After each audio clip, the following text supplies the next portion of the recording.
એટલું જ અમને હેરાન કરજો, કેમ કે અમે વ્યાજ સહિત તમારો હિસાબ લેવાના છે. ભાજપના નેતાઓ આપણા કાર્યકરોને ડરાવે છે, ધમકાવે છે અને કહે છે કે તમને જોઈ લઈશું. એટલે એમને પણ કહેવા માંગીએ છીએ, ભાજપના નેતાઓ પણ સાંભળી લે. આ આમ આદમી પાર્ટીના કાર્યકરો છે, આ આદિવાસી પરિવારના લોકો છે, અમારા વડીલો છે, અમારા યુવાનો છે. પોલીસનો ઉપયોગ કરીને કે અમારા લોકોને ડરાવવાના, ધમકાવવાની જો ભાજપના નેતાઓ વાત કરતા હશે, અમને જેલ ખોટી એફઆઈઆરોની વાત કરતા હશે, તો ભાઈ તમને વેઠા એટલું જ અમને હેરાન કરજો, કેમ કે અમે વ્યાજ સહિત તમારો હિસાબ લેવાના છે. અમે ડરવાના નથી. અમારી સાથે જે જેલની રમતો તમે રમો છો, અમારી તો ત્રેવડ છે. 3 મહિના, 5 મહિના, વર્ષ, 2 વર્ષ જેલમાં રહીશું ને તો પણ અમે તમારી સામે ઝૂકવાના નથી. પણ જે દિવસે આમ આદમી પાર્ટીની સરકાર આવશે, એ ભાજપના નેતાઓ, એ પોલીસના ઉચ્ચ અધિકારીઓ, એમને પણ અમે સાબરમતીની હવા ખાવા મોકલી આપીશું. અહીંયા જેટલા પણ પોલીસ અધિકારીઓ છે, એમના માટે જોરદાર તાળીઓ પાડી લો. એવા ઈમાનદાર પોલીસ અધિકારીઓ જેઓ સંવિધાનમાં એમની જે ફરજ બનાવેલી છે એ મુજબ એ રક્ષા કરે છે, સલામતી આપે છે, સુરક્ષા પૂરી પાડે છે. એમને અમે સેલ્યુટ કરીએ છીએ, એમને અભિનંદન આપીએ છીએ, વંદન કરીએ છીએ. પણ કેટલાક આઈપીએસ અધિકારી અમારા કેટલાક કાર્યકરોને પૂછે છે, ભાઈ તમે કેમ ચૈતરભાઈની સાથે જોડાયા, તમારા કેટલા કેસ છે, શું છે, ઇન્કવાયરી કરે છે. એવા આઈપીએસ અધિકારીને પણ કહેવા માંગુ છું, તમારો પગાર આ જનતાના ટેક્સમાંથી આવે છે. તમારો પગાર એ ભારતીય જનતા પાર્ટીના કમલમમાંથી નથી આવતો. અને તમે અમને જેલની વાત કરતા હશો, ખોટી એફઆઈઆરની વાત કરતા હશો, તમારી ફાઇલો પણ અમારી પાસે છે. અને જે દિવસે ગુજરાતમાં સત્તા પરિવર્તન થશે, તે દિવસે તમારો પણ હિસાબ કિતાબ અમે કરી દઈશું. અમારા કોન્સ્ટેબલો હશે, અમારા જીઆરડી હશે, અમારા પોલીસ અધિકારીઓ હશે, એમના અધિકારોની લડત લડવાની હશે તો આમ આદમી પાર્ટી લડશે. એમના જૂની પેન્શન યોજનાની વાત હશે, ફિક્સ પગારની વાત હશે, આમ આદમી પાર્ટી લડશે.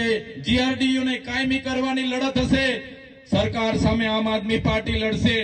પણ જે ઉચ્ચ અધિકારીઓ, નાના કર્મચારીઓને, પીઆઈ પીએસઆઈઓને, અમારા લોકોને રંજાડવા માટે મોકલી આપે, અમારા પોલીસ અધિકારીઓને અમારી સામે ઘર્ષણ પેદા કરવા એસી ચેમ્બરોમાં બેઠેલા આઈપીએસ અધિકારીઓ એ ભાજપના એજન્ટ બનીને કામ કરતા હશે, તો આવનારા દિવસોમાં એમનો પણ અમે હિસાબ કિતાબ કરીશું. અમે કોઈના બાપથી ડરવાના નથી.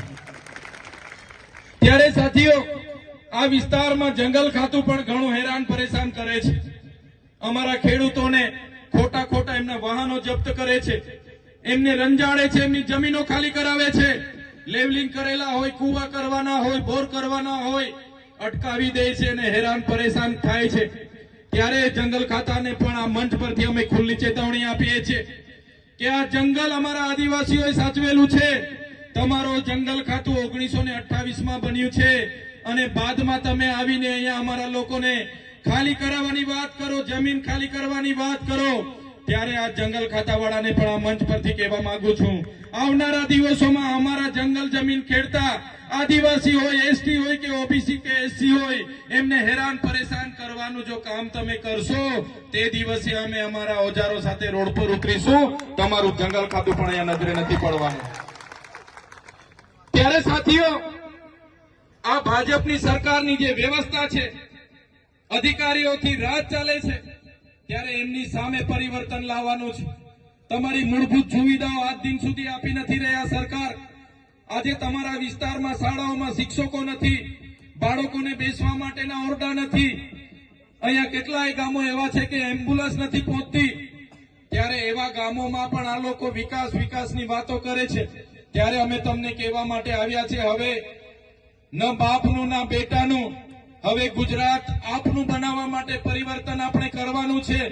આવનારી તાલુકા જિલ્લા પંચાયતમાં તમામ વડીલો, યુવાનો, માતા બહેનો, તમે આગળ આવીને તાલુકા જિલ્લા પંચાયતની ઉમેદવાર કરો અને જીતો અને સત્તામાં આવીને લોકોની સેવા કરો. એ કામ માટે અમે આવ્યા છે.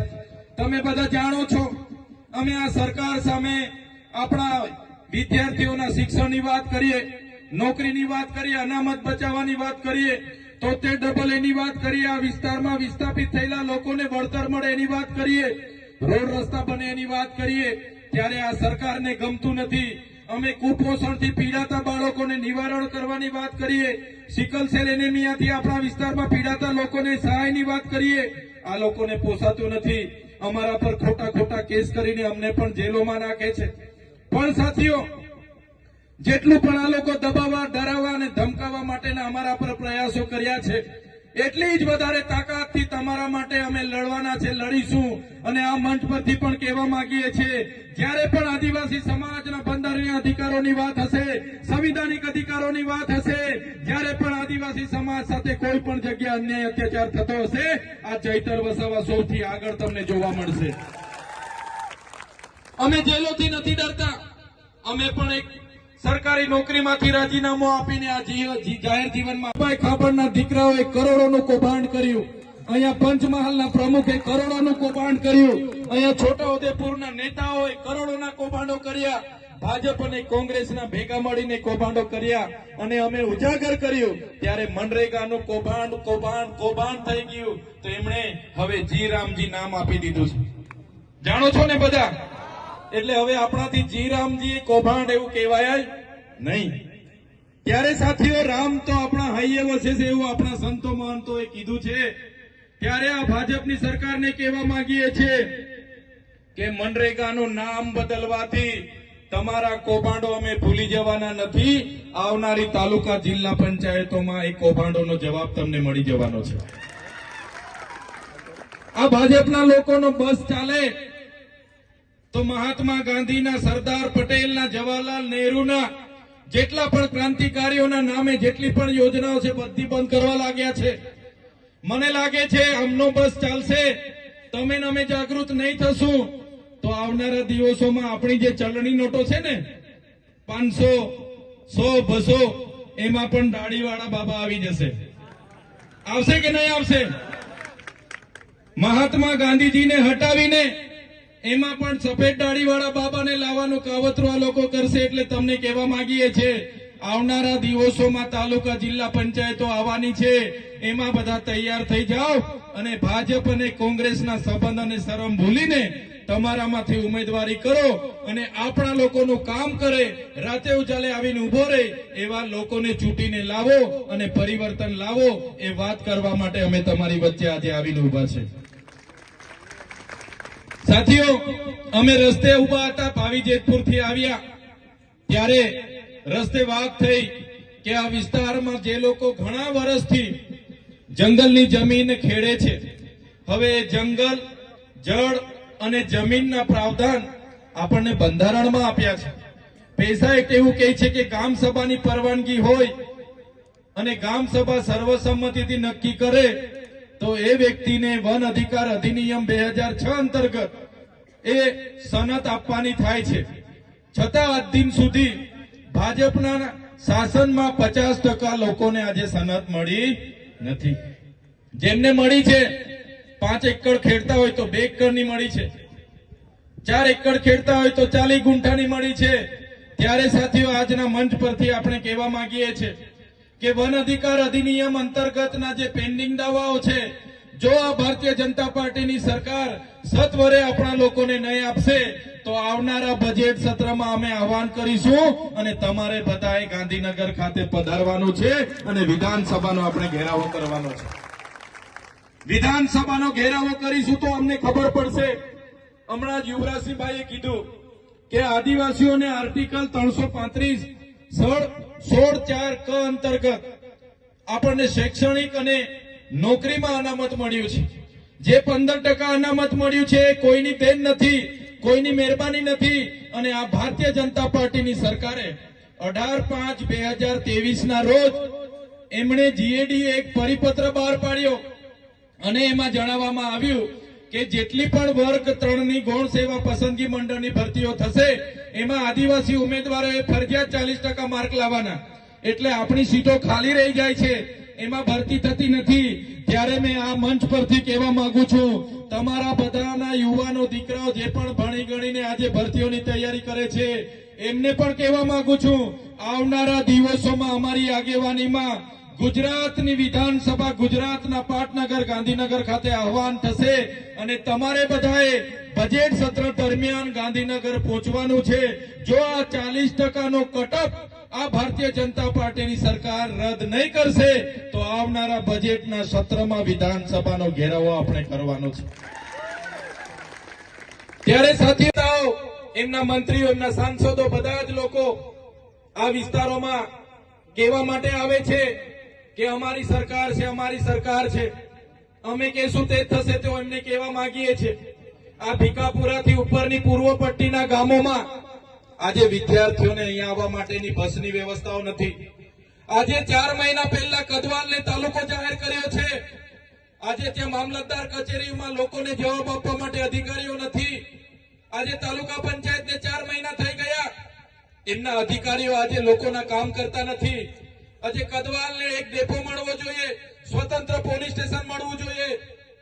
કદવાલના લોકોને એ મનરેગાની શાખા હોય, એ ચાહે સિંચાઈની શાખા હોય, માર્ગ અને મકાન વિભાગની શાખા હોય, તમામ પ્રકારની વ્યવસ્થા સરકારે કરવી જોઈએ. પણ 4 મહિનાથી કદવાલને તાલુકો જાહેર કર્યો છે, છતાં આજે પણ એક પણ કચેરી ચાલુ કરવામાં નથી આવી. અને ચાલુ કરવામાં આવી છે ત્યાં અધિકારીઓ આ આદિવાસીઓને જવાબ નથી આપતા. એમના કટિયાના કામ હોય, ઓનલાઈન અરજી હોય, કોઈ પણ બાબતે અધિકારીઓ જવાબ નથી આપતા. ત્યારે આ મંચ પરથી અમે કહેવા માંગીએ છીએ, અમે તમને એટલું કહેવા માટે આવ્યા છે, જો આ કદવાલની તમામ શાખાઓ આપણા કદવાલ તાલુકાના લોકોના પ્રશ્નોનું નિરાકરણ નહીં લાવશે તો આવનારા દિવસોમાં આમ આદમી પાર્ટી તાલુકા જિલ્લા પંચાયતમાં પણ રેડ પાડશે. કેમ કે આપણે ક્યાર સુધી એમને કહેવાનું કે ભાઈ અમારું કામ કરો, ક્યાર સુધી ભાઈ બાપા કરતા રહેવાનું છે, ક્યાં સુધી લાઈનો પર રહેવાનું છે. એટલા માટે તમને અમે કહેવા માટે આવ્યા છે, હવે તો તમારો સ્વમાન જગાડો, હવે તો તમે બોલતા થાવ. આજે તમે જોતા હશો, અમે હોય કે અમારા મંચો પર બેઠેલા તમામ આગેવાનો, વિડીયો તમારા મોબાઈલમાં પણ આવતા હશે. અમે આ બધા જ આગેવાનોના ચહેરા તમે જોઈ લેજો. અમે હર હંમેશ લોકોના અવાજ બનતા છે, લોકોના પ્રશ્નોની રજૂઆત કરીએ છીએ. અને એક બાજુ ભાજપના નેતાઓ તમે જોજો, એ એમનું કામ કરતા હશે, એમના બંગલાઓ બનાવતા હશે, એમની મોટી મોટી ગાડીઓ લાવવા માટે પૈસા ભેગા કરતા હશે, કોન્ટ્રાક્ટના કામો કરતા હશે, માટી ખોદતા હશે, પુલ ખાઈ જતા હશે, રોડ ખાઈ જતા હશે. થાય છે કે નથી થતું? આજે નલ સે જલની યોજનામાં એક એક ગામમાં 70-80 લાખ રૂપિયાનો આ લોકોએ ખર્ચો કર્યો. નલ સે જલમાંથી પાણી આવે છે ભાઈ, બેનું પાણી આવે છે નળમાંથી. આ ભાજપના લોકો એમાં કોન્ટ્રાક્ટર હતા, એમણે પાઇપો તો દાટી દીધી, પણ પાણી ક્યાંથી લાવવાનું, નળમાંથી પાણી ક્યાંથી આવશે એની કોઈ આયોજન કર્યું નથી. અને નળ ક્યારે કોઈનાથી ડરવાનું નહીં, સત્યની વાત ખુલ્લેથી કરવાનું. અમારા ઘરના હશે, અમારા બાળકો હશે, અમારા માતા પિતા હશે, અમારા પરિવારને પણ અમે કહીને નીકળીએ છીએ. ત્યારે સાથીઓ, આપણા અધિકારો મેળવવા માટે આપણે જ્યારે પણ સત્તાની વાત હોય ત્યારે જ્યારે પણ અધિકારોની વાત કરીએ છીએ ત્યારે 78 વર્ષ થઈ ગયા. આ લોકો ગૌરવ યાત્રાઓ કાઢે છે, અમૃત મહોત્સવો કાઢે છે, પણ આપણને બંધારણમાં આપેલા આજ દિન સુધી કોઈ પણ કાનૂન લાગુ નથી થયો.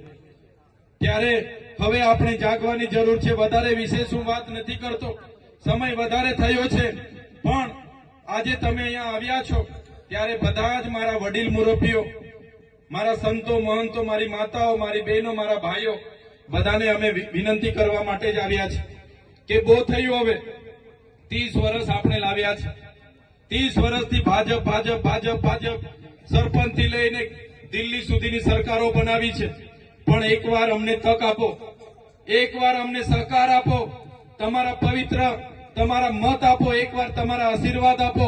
અને આમ આદમી પાર્ટીના હરેક કાર્યકર, આમ આદમી પાર્ટીના હરેક પદાધિકારી તમારી સેવા કરવા માટે થનગની રહ્યા છે. ત્યારે આવનારી તાલુકા જિલ્લા પંચાયતોમાં તમારો સહકાર, તમારા આશીર્વાદ અમને મળે એ જ વાત સાથે આજના કાર્યક્રમમાં આપ સૌ મોટી સંખ્યામાં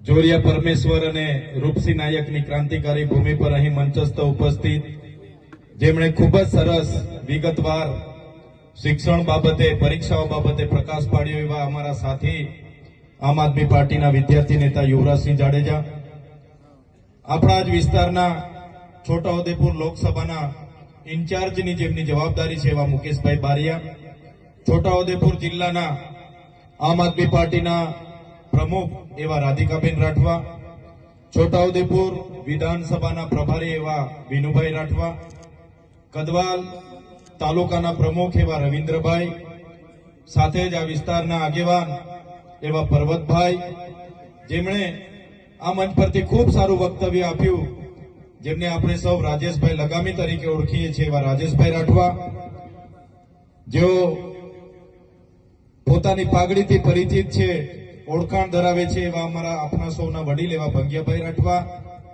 સાથે યુવા આગેવાન પરેશભાઈ રાઠવા, મંચસ્થ ઉપસ્થિત તમામ નામી અનામી પદાધિકારીગણ, એ જ પ્રકારે મારી સામે જુદા જુદા વિસ્તારોમાં ભારતીય જનતા પાર્ટીના નેતાઓની ધમકી હતી, ડર હતો, સરપંચોનો ડર હતો કે જશો તો તમારા મીટર તોડી લઈશું, તમારા ઝૂંપડા પાસ નહીં ખાવા દઈએ, તમારો રોડ નહીં બનાવીશું, તમારા પેલા ખેડૂતના પૈસા જમા નહીં કરીશું, વિધવા પેન્શન નહીં મળશે, વૃદ્ધ પેન્શન નહીં મળશે, છતાં પણ પોતાની કોઈની પણ દાગ ધમકીના દબાણમાં આવ્યા વગર મોટી સંખ્યામાં અહીંયા ઉપસ્થિત થયેલા મારા પિતા તુલ્ય વડીલો, માતા તુલ્ય મારી માતાઓ, બહેનો, મારા સાથી યુવાન મિત્રો, મીડિયાના મિત્રો, પોલીસ અધિકારીઓ, બધા માટે એકવાર આપણે જોરદાર તાળીઓ પાડી લઈએ.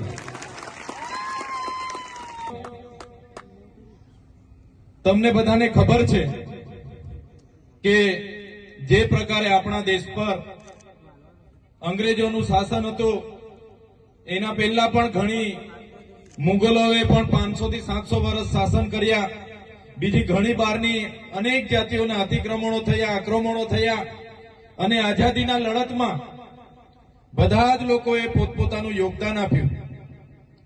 1857 નો વિપ્લવ હોય કે 1838 થી 1858 ની ક્રાંતિ હોય, એ રૂપસી નાયક હોય, ગલ્યા નાયક હોય, બાબર નાયક હોય, જોરિયા પરમેશ્વર હોય, રવજી બારિયા, ભૈજી બારિયા હોય, રવજી નાયક હોય, બધા જ લોકોએ આઝાદીની લડતમાં દેશને આઝાદી અપાવવા માટે પોતાનું યોગદાન આપ્યું છે. તમે જોયું હશે ઇતિહાસમાં આપણા આદિવાસી ક્રાંતિવીરોના ગૌરવશાળી ઇતિહાસને સ્થાન નથી મળ્યું, ઇતિહાસના પાનામાં આપણને જગ્યા નથી મળી, પણ જે આપણો ઇતિહાસ હતો એ ધીરે ધીરે બહાર આવી રહ્યો છે. તમને હું વાત કરું, આ રાજસ્થાનની ભૂમિમાં જ્યારે મહારાણા પ્રતાપની સાથે પોતાના સગાઓ નહોતા, ત્યારે પૂંજા ભીલે, જે રાજા પૂંજા ભીલ, જેમણે પોતાની આખી સેના મહારાણા પ્રતાપની સાથે રાખીને એ હલ્દી ઘાટીનું યુદ્ધ કર્યું, એ મેવાડને બચાવવા માટેનું આખું યુદ્ધ હતું. એ જ પ્રકારે ઝલકારીબાઈ હોય, હલ્દી ઘાટીની ઝલકારીબાઈ હોય, એ જ પ્રકારે તમે મધ્યપ્રદેશના ટાટિયામામા ભીલ હોય, રાણી દુર્ગાવતી હોય, મહારાષ્ટ્રમાં ખાદ્ય નાયક હોય, ભાગોરા નાયક હોય, ચીતુ કોરાડ હોય, કે ત્યાંના ગુલિયા મહારાજ હોય, રામદાસ મહારાજ હોય, બિહારમાં બિરસા મુંડા હોય, ત્યાં ફૂલો જાલો હોય, સિંધુ કાનો હોય, જેવા અનેક આદિવાસી યોદ્ધાઓએ દેશની આઝાદીમાં યોગદાન આપ્યું. ગુરુ ગોવિંદસિંહની આગેવાનીમાં માનગઢની ધામમાં 1507 જેટલા આદિવાસીઓને અંગ્રેજોએ ગોળીઓ ભૂંજી દીધા. એ જ પ્રકારના અહીંયા આપણે જાંબુઘોડામાં ફાંસીએ ચડાવી દીધા. પાલદડવાડામાં 1200 થી પણ વધારે લોકોને અંગ્રેજોએ ગોળીબાર કર્યો, ગોળીકાંડ થયો. મારો કહેવાનો મતલબ કે દેશને આઝાદી અપાવવા માટે આપણા લોકોએ આટલા મોટા યોગદાનો આપ્યા, શહીદી વહોરી અને દેશની આઝાદી મળી. ભલે ઇતિહાસમાં એમનું ક્યાંય નામ નથી, પણ ઇતિહાસને આજે સાક્ષી છે. એમનો ઇતિહાસ આજે એ પથ્થરની લકીરોની જેમ ધીરે ધીરે બહાર આવી રહ્યો છે. ત્યારે દેશ આઝાદ થયો, દેશનું સંવિધાન બન્યું, અને દેશના સંવિધાનના આમુખમાં એવું જણાવવામાં આવ્યું કે અમે ભારતના લોકો આ દેશને સમાનતા, સ્વતંત્રતા અને બંધુતા આપીએ છીએ. આ દેશના લોકોને ધર્મનિરપેક્ષતા આપીએ છીએ. આ દેશના લોકોને એકતા રહી વિવિધતામાં એકતા રહે એ બાબતની સંવિધાનમાં પ્રાવધાન છે, પણ આ દેશ એ સંવિધાનથી ચાલતો નથી. આજે દેશમાં જે પણ સરકારો આવી એમણે એવી વ્યવસ્થાઓ કરી છે કે આજે ગરીબ દિવસે ને દિવસે ગરીબ થતો જાય છે, ખેડૂત દિવસે ને દિવસે ગરીબ થતો જાય છે, અને ઉદ્યોગપતિઓ આજે દિવસે ને દિવસે માલદાર થાય છે. આપણો શું ઉદ્દેશ હોય? અહીંયા બેઠેલા મારા વડીલો, યુવાનો, અહીંયા માતા બહેનો, આપણે સરકારને મતદાન કેમ આપીએ છીએ? કે આપણે સરકારને એટલા માટે મતદાન આપીએ કે આપણા વિસ્તારમાં આપણને મૂળભૂત સુવિધાઓ મળે, આપણા બાળકોને ભણવા માટે સારી શાળા મળે, સારી આંગણવાડી મળે, પૂરતા શિક્ષકો મળે, અને ભણી ગણીને જ્યારે આપણા યુવાન યુવતીઓ આવે તો એમને જીવન જીવવા માટેની રોજગારી મળે, નોકરી મળે. પણ એ આ સરકાર કરી નથી રહી. 30 વર્ષથી તમે જોયું હશે એક હત્તું ભારતીય જનતા પાર્ટીનું શાસન છે. તમે ને અમે બધા જ ભારતીય જનતા પાર્ટીને મત આપ્યા છે, અને ભારતીય જનતા પાર્ટી વર્ષોથી 30 વર્ષ શાસન કર્યું છે. આજે સંવિધાનથી દેશ જો ચાલતો હોય તો એ સંવિધાનમાં અનુસૂચિ 5 લાગુ કરવામાં આવી છે. એ સંવિધાનમાં પેસા એક્ટ 1996 બનાવવામાં આવ્યો છે. એ સંવિધાનમાં 73 એની વાત છે. એ સંવિધાનમાં આદિવાસીઓના જળ, જંગલ, જમીન પરના અધિકારોનું પ્રાવધાન છે. એ સંવિધાનમાં વન અધિકાર અધિનિયમ 2006 અંતર્ગત જે પણ આદિવાસીઓ જંગલની જમીન ખેડે એને એ જમીન આપવાનું પ્રાવધાન છે. પણ સાથીઓ, આજ દિન સુધી આ ભારતીય જનતા પાર્ટીની સરકારે આપણા આદિવાસીઓના કાયદા કાનૂનનો અમલ નથી કર્યો. એટલા માટે અમે તમને કહેવા માટે આવ્યા છે કે હવે તમારો સ્વાભિમાન જગાડો અને આ ભારતીય જનતા પાર્ટીને આવનારી તાલુકા જિલ્લા પંચાયતોમાંથી દૂર કરો.